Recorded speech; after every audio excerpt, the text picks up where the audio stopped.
Enfant, je faisais des sorties astrales et j'avais la capacité de sortir de mon corps aussi facilement que l'on sort d'une maison. Ma technique était très personnelle, mais fonctionnait parfaitement. J'imaginais que j'avais un sac à dos et je tirais les sangles de devant pour pouvoir sortir de mon corps et m'envoler partout où je le souhaitais. Mais mes parents passaient leur temps à se disputer.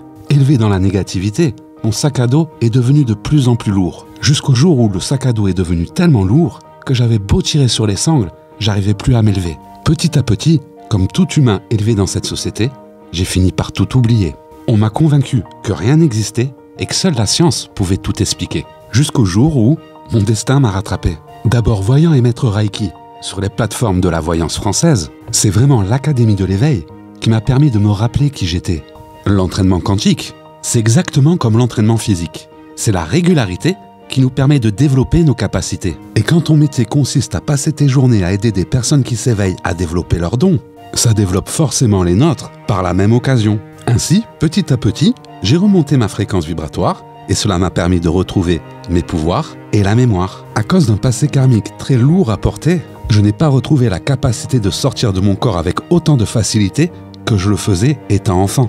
Par contre, j'ai découvert que pendant mes sorties astrales, je pouvais aller beaucoup plus loin qu'avant. En début d'année 2024, pour la première fois, j'ai pu voyager bien au-delà du monde astral. La lumière que l'on voit tous quand on meurt est dans le monde astral. C'est une porte, un vortex, nous permettant d'accéder à un troisième univers, sur une autre fréquence vibratoire, sur un autre plan de conscience, le monde céleste. C'est une autre civilisation, bien plus évoluée que la nôtre, qui existe dans une autre réalité, un autre plan dimensionnel, que nous avons tous la possibilité de visiter en projetant notre conscience sur sa fréquence. C'est comme regarder TF1 à la télé et utiliser sa télécommande pour se mettre sur la fréquence de M6. Les deux programmes se déroulent au même moment, au même endroit, mais sur des fréquences différentes. C'est pareil pour le monde de la matière, le monde astral et le monde céleste. C'est trois réalités totalement différentes qui se trouvent au même endroit, au même moment, mais sur une fréquence différente. Les guides, ou plutôt les anges, sont ravis de nous accueillir sur ce plan dimensionnel. Et ils prennent même beaucoup de plaisir à nous faire visiter leur environnement. C'est là que se trouve la bibliothèque des annales akashiques. On a tous un livre là-bas qui raconte toute notre histoire. On y écrit le scénario de nos vies avant de s'incarner pour les expérimenter. Elle contient absolument toutes les connaissances et toutes les technologies de tous les univers. Mais cette bibliothèque va bien au-delà. C'est une sorte de conscience collective, une mémoire qui collecte toutes les informations d'absolument tout ce que nous vivons. Et quel que soit notre plan dimensionnel, nous avons la capacité de nous connecter à cette conscience collective pour recevoir les réponses à toutes nos questions. On m'a fait visiter une université angélique pour me montrer qui j'étais. Puis je me suis vu, sous ma véritable forme, une grande colonne de lumière blanche, un ange étudiant, dans un amphithéâtre avec plein d'autres anges étudiants. Nous étions tous en train d'écouter les enseignements d'un professeur archange. Forcément, quand tu vis ce genre d'expérience, tu te poses 1 million de questions. Mais la première qui m'est venue, c'est « Pourquoi la vie ?» Ils m'ont répondu avec beaucoup d'amour, d'humour et de gentillesse. Parce que c'est mieux que la mort. Tu viens de l'au-delà et tu retourneras là-bas parce que c'est ta véritable forme.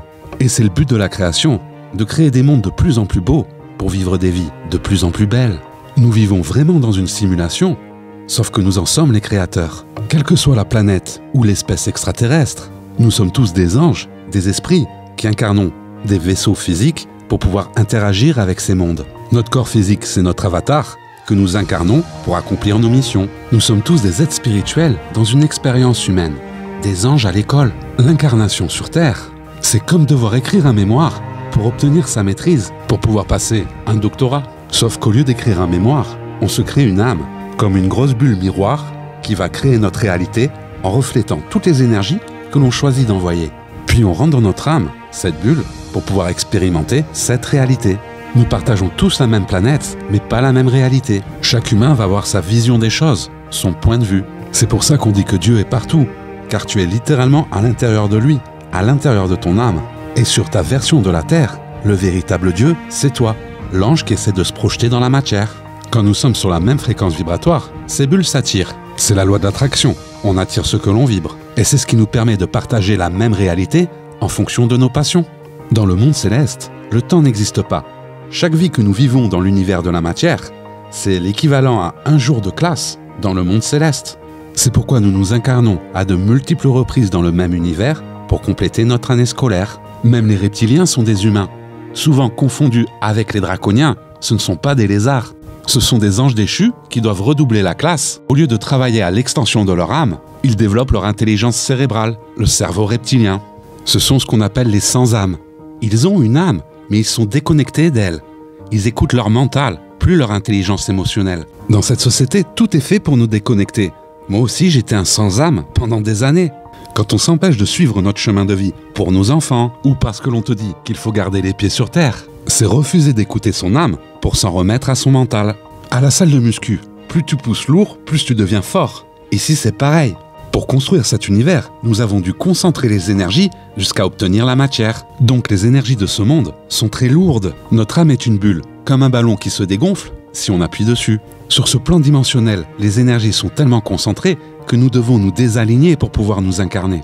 Et le but de l'incarnation, c'est de travailler à l'expansion de notre âme, de regonfler le ballon pour retrouver la mémoire et nos pouvoirs, malgré des énergies extrêmement lourdes à porter. C'est comme ça que les anges deviennent plus forts. Nous devons traverser les ténèbres pour y trouver la lumière. Et la meilleure façon de le faire, c'est d'aider les autres à le faire. C'est pourquoi nous devenons travailleurs de lumière. D'abord, on apprend les méthodes pour se soigner, puis on les enseigne aux autres. C'est pourquoi en ce monde, rien ne nous rend plus heureux que de pouvoir aider notre prochain. Car sous ta véritable forme, tu es un ange qui a choisi de venir s'incarner sur Terre pour y porter ta lumière.